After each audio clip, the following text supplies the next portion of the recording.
ልጄ ታማብኛለች፣ ጤነኛ አይደለችም። ይህንን የምለው ከልቤ ነው። መታመሟን እመቤቴ የቀደደቻት አዛኝቷ ታውቃለች። የኔ ልጅ ያሁን አይደለችም፣ እችን አላውቃትም። እባካችሁ ልጄን አትግደሉብኝ፣ ለፈጣሪ ስትሉ ማሩልኝ፣ ይቅር በሏት። የሰራችሁ በደል አውቃለሁ ኃያል ነው።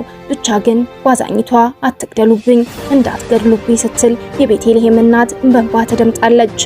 ሰላም ጤና ይስጥልን። የተወደዳችሁና የተከበራችሁ የበመንገዴ ሚዲያ ተከታታዮቻችን በያላችሁበት እንደምን ቆይታችኋል?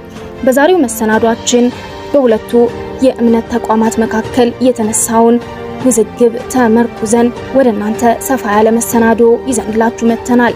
የቤተልሔም እናት በእንባ ምን አለች የሚለውም ደግሞ አንደኛው ነው።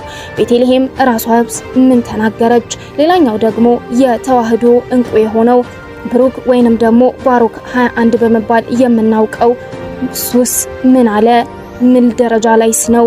ታሰረ ወይስ አልታሰረም የሚለውም ሌላኛው ጉዳያችን ነው። እስከ መሰናዷችን ፍጻሜ ድረስ አብራችሁን እንድትቆዩ እየጋበዝኩኝ ቤቱን ያልተቀላቀላችሁም እንድትቀላቀሉ እየጠየቅኩኝ ወደ ዝርዝር መሰናዶ አቀኝነሁኝ። አብራችሁን ቆዩ።